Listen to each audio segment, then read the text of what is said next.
ახალციხისა და ტაო-კლარჯეთის მიტროპოლიტმა თეოდორე ჭუაძემ ძალადობაში დადანაშაულებულ მღვდელს მსახურების უფლება აღუდგინა. არქიმანდრიტი ნიკოლოზ გეწაძე ქვაბიჯვარისა და მოხეში მსახურების უფლებით დააბრუნეს.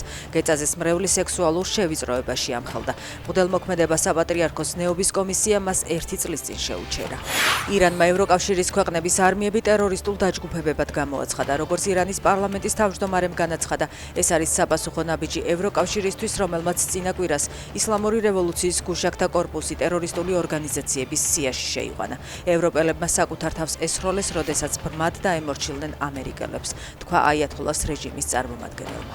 ამერიკამ უნდა იცოდეს, რომ თუ ის ომს დაიწყებს, ამჯერად ეს იქნება რეგიონული ომი, ამბობს აიათოლა ალი ხამენეი ტრამპის განცხადებების პასუხად.